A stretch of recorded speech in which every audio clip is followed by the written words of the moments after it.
Breaking news DBT నిధులపై Jagan ప్రభుత్వానికి ఎన్నికల సంఘం మరో లేఖ రాసింది. ఈ రోజే నగదు ఇవ్వకపోతే ఏం జరుగుతుంది అని ఈసీ జగన్ ప్రభుత్వాన్ని ప్రశ్నించింది. జనవరిలో పథకాలకు ఇప్పటివరకు నగదు ఇవ్వని మీకు ఇంత నగదు ఒకేసారి ఎలా వచ్చింది అని ఈసీ ప్రశ్నించింది. దానికి సంబంధించిన బ్రేకింగ్ న్యూస్ మనం చూస్తున్నాం. డీబీటీ నిధులపై జగన్ ప్రభుత్వానికి ఎన్నికల సంఘం మరో లేఖ రాసింది. ఈ రోజే నగదు ఇవ్వకపోతే ఏమవుతుందని ప్రశ్నించింది ఈసీ. జనవరిలో పథకాలకు ఇప్పటివరకు నగదు ఇవ్వని మీకు ఒకేసారి ఇంత నగదు ఎలా వచ్చిందని ఈసీ ప్రశ్నించింది. ప్రభుత్వ ఆర్థిక పరిస్థితిపై ఈసీ వివరాలు కోరింది. మధ్యాహ్నం 3 గంటల లోపు వివరణ ఇవ్వాలి అని ఈసీ ఆదేశించింది.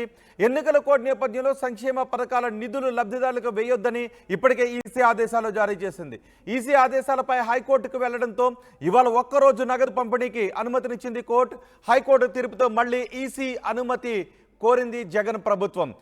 దీనిపై మరింత సమాచారం మా ప్రతినిధి రాజేష్ అందిస్తారు.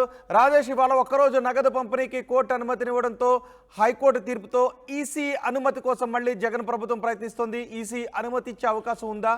ఏం జరగబోతోంది? ప్రస్తుతానికైతే ఈసీ ఎలాంటి అనుమతి అయితే ఇవ్వలేదు. కొన్ని అబ్జెక్షన్స్ అంటే రాష్ట్ర ప్రభుత్వానికి కేంద్ర ఎన్నికల సంఘం ఒక లేఖ రాసింది. ఆ లేఖలోని అంశాలకి సమాధానం చెప్పాలి, 3 గంటల్లోపు వాటికి సమాధానం చెప్పాలని చాలా స్పష్టంగా చెప్పింది. డీబీటీ ద్వారా దాదాపు 14,000 కోట్ల రూపాయలు విడుదల చేయాలని లబ్ధిదారులు హైకోర్టును ఆశ్రయించిన హైకోర్టు నిన్న రాత్రి దీనికి సంబంధించినటువంటి ఉత్తర్వులు ఇవ్వడం జరిగింది. ఈరోజు ఒక్కరోజులోపే ఈ నిధుల డీబీటీ చేయాలని కూడా ఆదేశాలు జారీ చేసింది. కానీ ఎక్కడ కూడా దీనికి సంబంధించినటువంటి ప్రచారం చేయకూడదని చెప్పింది. రైతులకు ఇన్పుట్ సబ్సిడీ, విద్యా దీవెన, వైఎస్ఆర్ ఆసరా, ఈబీసీ నేస్తం, లా నేస్తం ఈ పథకాలకు సంబంధించినటువంటి 14,000 కోట్ల రూపాయలు విడుదలకు సంబంధించినటువంటి హైకోర్టు క్లియరెన్స్ ఇచ్చింది. కానీ దీనికి సంబంధించినటువంటి అంశంలో ఈసీ మాత్రం క్లియరెన్స్ ఇవ్వలేదు. దీని మీద కొంత అబ్జెక్షన్స్ ఉన్నాయి కాబట్టి, కొన్ని అనుమానాలు ఉన్నాయి కాబట్టి కేంద్ర ఎన్నికల సంఘానికి రాష్ట్ర ఎన్నికల ప్రధానాధికారి మీనా పంపడంతో అక్కడి నుంచి ఒక లెటర్ అయితే ఈరోజు రాష్ట్ర ప్రభుత్వానికి, రాష్ట్ర ప్రభుత్వ ప్రధాన కార్యదర్శికి జవహర్ రెడ్డికి ఒక లెటర్ అయితే రాసింది. లెటర్లో కొన్ని అంశాలు చాలా స్పష్టంగా చెప్పింది. ఆర్థిక పరిస్థితి అంటే 2024 జనవరి నుంచి 2024 మార్చి వరకు ఉన్నటువంటి రాష్ట్ర ఆర్థిక పరిస్థితి పైన రిపోర్టు మొత్తం వివరాలు ఇవ్వాలని కూడా చెప్పింది. అంటే వాస్తవంగా జనవరి, ఫిబ్రవరిలోనే వీటికి సంబంధించినటువంటి ఈ పథకాలకు సంబంధించినటువంటి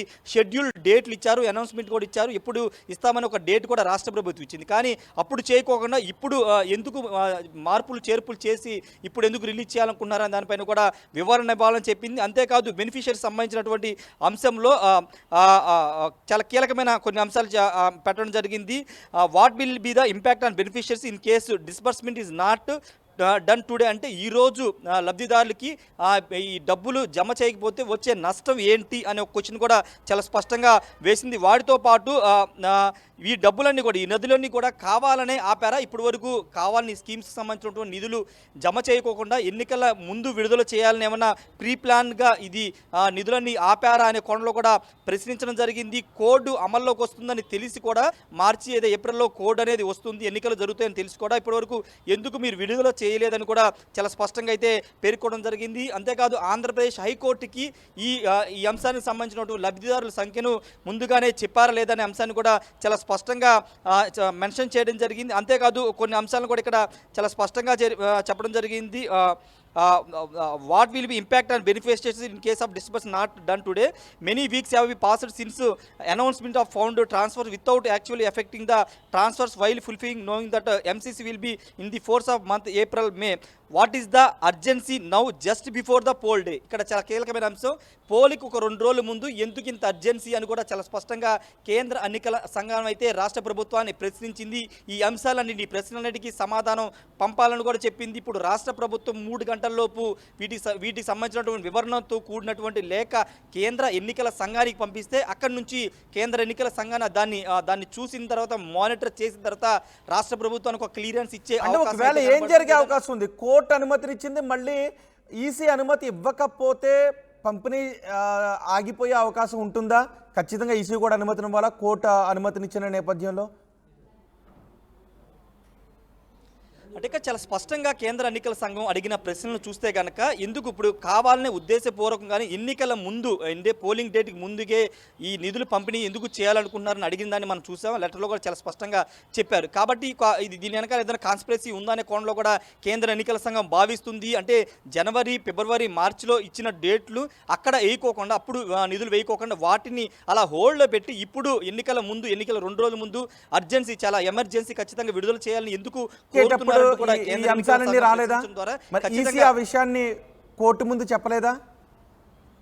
ఈసీకి ఉన్న అబ్జెక్షన్స్ కోర్టు ముందు చెప్పలేదా? రాష్ట్ర ప్రభుత్వం అంటే ఆంధ్రప్రదేశ్కి సంబంధించిన హైకోర్టులో దీనికి సంబంధించిన వాదన జరిగినప్పటికీ ఆ హైకోర్టు పూర్తిగా రాష్ట్ర ప్రభుత్వం అంటే లబ్ధిదారులు ఎవరైతే పిటిషన్ వేశారో వాళ్ళ వాదనతో ఏకీభవించి ఇవ్వచ్చు, ఈ రోజు ఒక రోజులోనే నిధులు ఇవ్వచ్చని ఆదేశాలు ఇచ్చింది. కానీ దీనిపైన కౌంటర్గా కేంద్ర ఎన్నికల సంఘాన్ని నుంచి కూడా క్లారిటీ రావాలని రాష్ట్ర ఎన్నికల సంఘం కోరిన నేపథ్యంలోనే కేంద్ర ఎన్నికల సంఘం ఈరోజు లెటర్ని రాష్ట్ర ప్రభుత్వాన్ని రాసింది. అయితే ఇప్పుడు రాష్ట్ర ప్రభుత్వం ఇచ్చే వివరణ బట్టి కేంద్ర ఎన్నికల సంఘం నిర్ణయం ఉండే అవకాశం అయితే కనబడుతుంది. అంటే సాయంత్రంలోపు అంటే ఈరోజు రాత్రి 12 గంటలలోపే నిధులు విడుదల అనేది జరగాల్సి ఉంటుంది. కాబట్టి గంటల సమయం వ్యవధి మాత్రం ఉంది. కాబట్టి ఇప్పుడు కేంద్ర ఎన్నికల సంఘం ఎలాంటి ఆర్డర్స్ ఇస్తుందో చూడాల్సిన అవసరం కనబడుతుంది. కొంత అబ్జెక్షన్ పెట్టే అవకాశం చాలా స్పష్టంగా కనబడుతుంది.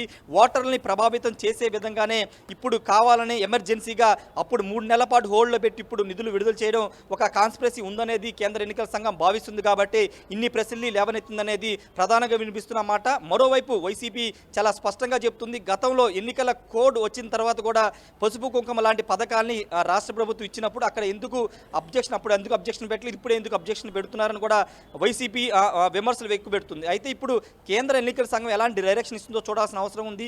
ఈ రోజు దాటితే రేపు అయితే ఇంకా అవకాశం లేదు. కాబట్టి రేపు ఎన్నికల ప్రచారానికి లాస్ట్ డే కాబట్టి రేపటి నుంచి అవకాశం లేదు. కాబట్టి ఈ రోజే విడుదల చేస్తే ఈ రోజే అవకాశం ఉంది. కాబట్టి కేంద్ర ఎన్నికల సంఘం ఎలాంటి డైరెక్షన్ ఇస్తుందో చూడాల్సిన అవసరం కనబడుతుంది. అంతకంటే ముందు రాష్ట్ర ప్రభుత్వం కేంద్ర ఎన్నికల సంఘం అడిగిన ప్రశ్నలకు సమాధానాలు సాటిస్ఫైడ్గా ఇస్తుందా లేదా అనేది కూడా చూడాల్సిన అవసరం కనబడుతుంది. రోహిత్, ఈ అంశాలన్నింటినీ పరిగణలో తీసుకుని కేంద్ర ఎన్నికల సంఘం డైరెక్షన్స్ ఇస్తే కనుక పాజిటివ్గా నిధులు విడుదల చేసుకోవచ్చు అని ఇస్తే కనుక రాష్ట్ర ప్రభుత్వం విడుదల చేయడానికి సిద్ధంగా ఉంచింది. ఇప్పటికే 14,000 కోట్లు ఆల్రెడీ ఖజానాలో ఉంచిపెట్టింది. వాటిని బటన్ నొక్కి విడుదల చేసే అవకాశం అయితే కనబడుతుంది. రోహిత్, రైట్ రాజేష్, డీబీటీ నిధులపై జగన్ ప్రభుత్వానికి ఎన్నికల సంఘం మరో లేఖ రాసింది. ఈరోజు నగదు ఇవ్వకపోతే ఏమవుతుంది అని ఈసీ ప్రశ్నించింది. జనవరిలో పథకాలకు ఇప్పటివరకు నగదు ఇవ్వని మీకు ఒకేసారి ఇంత నగదు ఎలా వచ్చిందని ఈసీ ప్రశ్నించింది. ప్రభుత్వ ఆర్థిక పరిస్థితిపై వివరాలు కోరింది ఈసీ. మధ్యాహ్నం 3 గంటల్లోపు వివరణ ఇవ్వాలి అనే ఆదేశాలు జారీ చేసింది. ఎన్నికల కోడ్ అమలులో ఉన్న నేపథ్యంలో సంక్షేమ పథకాల నిధులు లబ్ధిదారులకు వేయొద్దని ఈసీ ఇప్పటికే ఆదేశాలు జారీ చేసింది. ఈసీ ఆదేశాలపై హైకోర్టుకు వెళ్లడంతో ఇవాళ ఒక్కరోజు నగదు పంపిణీకి కోర్టు అనుమతినిచ్చింది. హైకోర్టు తీర్పుతో మళ్ళీ ఈసీ అనుమతిని కోరింది జగన్ ప్రభుత్వం.